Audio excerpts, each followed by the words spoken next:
With the horrific acts of recent days, weeks, and months, locally, nationally, internationally, we find ourselves unbalanced from a myriad of conflicting emotions and response: anger, anxiety, confusion, disgust, empathetic pain, horror, sadness, helplessness, deep, deep grief.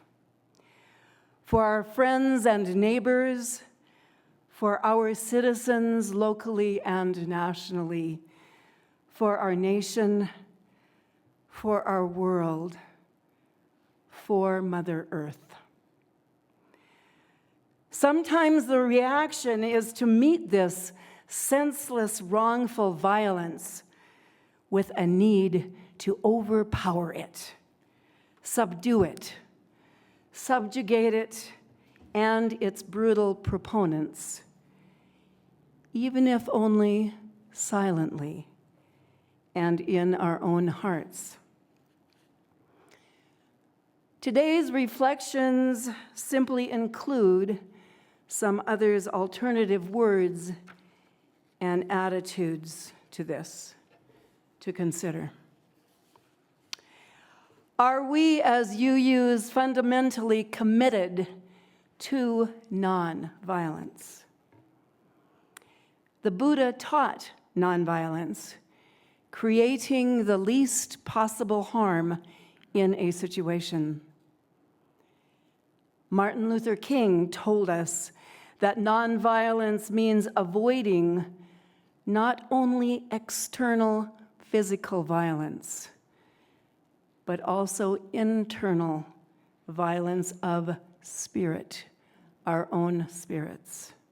He said, quote, "You not only refuse to shoot a man, but you also refuse to hate him." Nonviolence is not a new concept, obviously. Besides King and the Buddha, here are 6 other historical figures' perspectives to consider as well. Mahatma Gandhi. Nonviolence, which is the quality of the heart, cannot come by an appeal to the brain. The first principle of nonviolent action is that of non-cooperation with everything you find humiliating. Albert Einstein said, "Yes, I believe that Gandhi's views were the most enlightened. We should strive to do things in his spirit, not to use violence in fighting for our cause, but by non-participation in anything you or I or anyone believes is evil." Cesar Chavez said, "Nonviolence is not inaction. It is not just discussion. It is not for the timid or the weak. Nonviolence is hard work. There is no such thing as defeat in nonviolence." Our Dalai Lama the 14th says, "I consider nonviolence to be compassion in action. It is to act without violence, motivated by compassion, recognizing the rights of others." John Lennon, and this refers back to a little Betty's lighting this morning, Yoko Ono, his wife. John Lennon said, "When it gets down to having to use violence, then you are playing the system's game.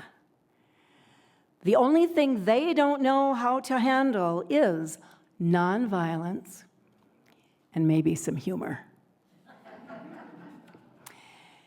And finally, Barack Obama.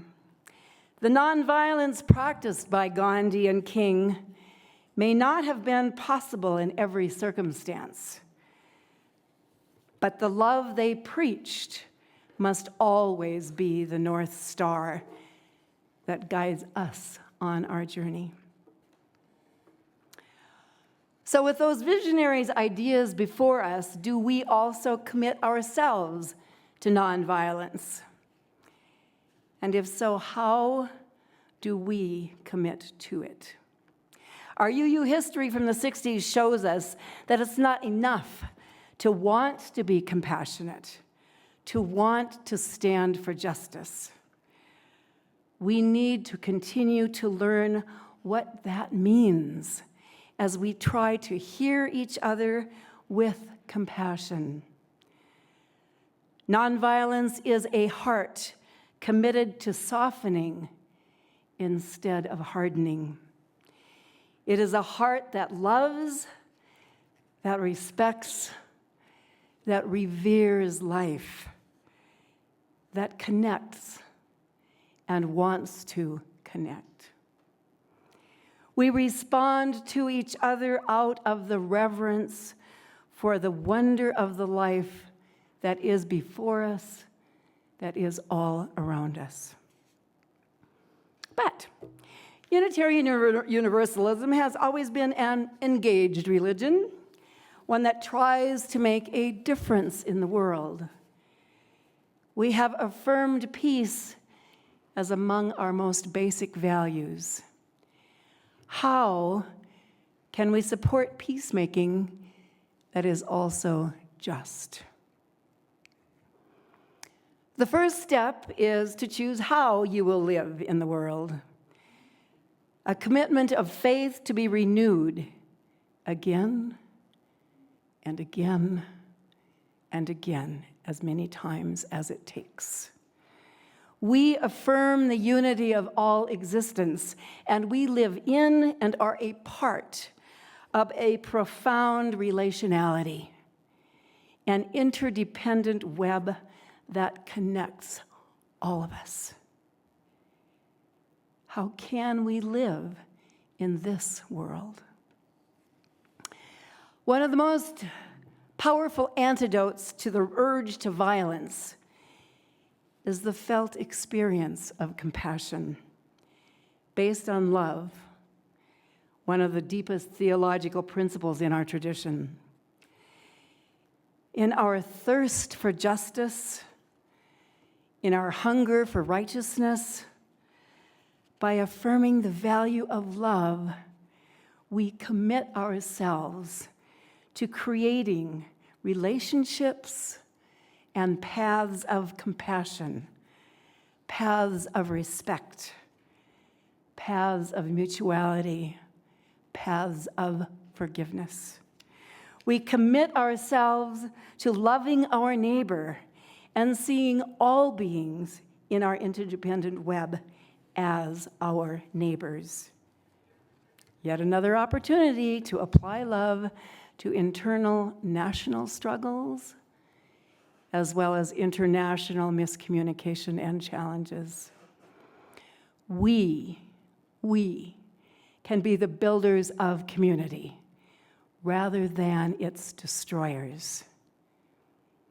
Sometimes it's better to do nothing than that which is harmful, which isn't easy, and we do fail regularly. The key is to remember that freedom is grounded in and that all persons have inherent worth and dignity. And we can learn from every action, positive or negative.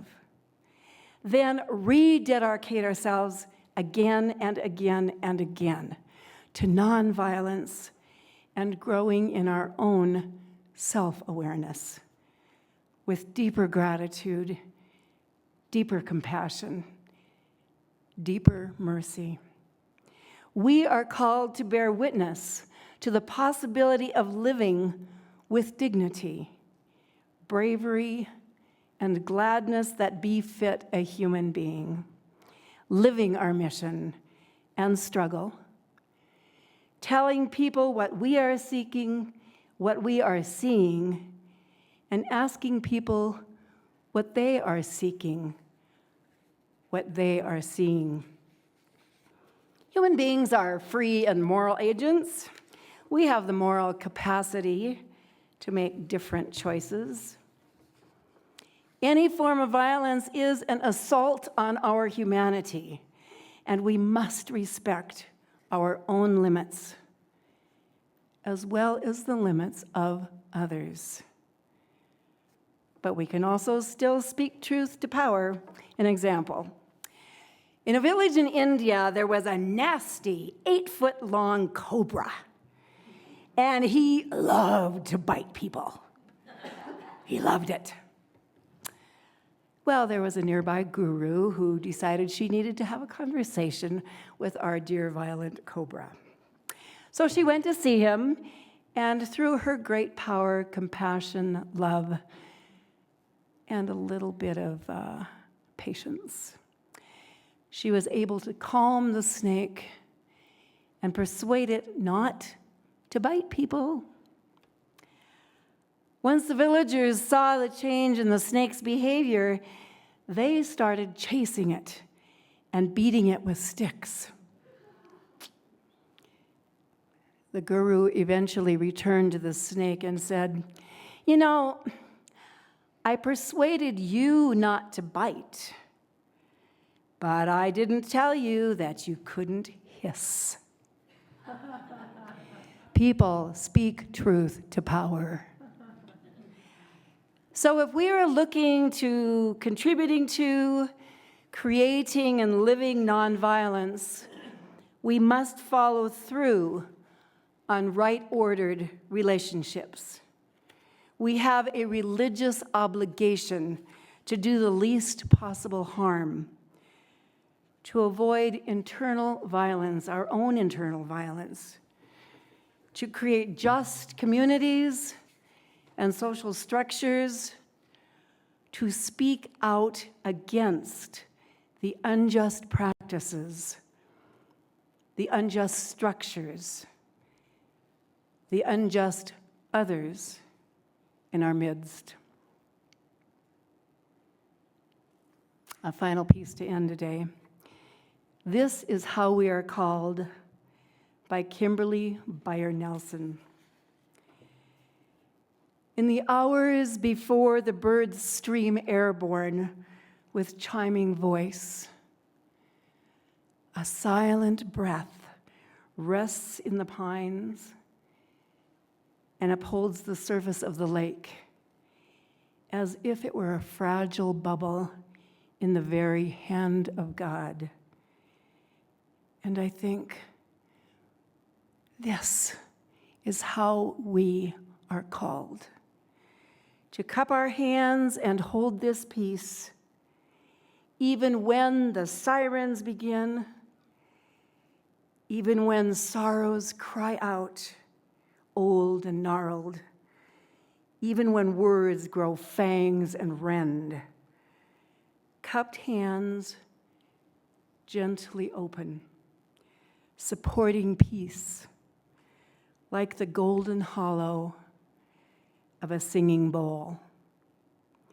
Like the towering rim of these mountains, cradling this slumbering and mist-draped valley. May it be so. May we all be so.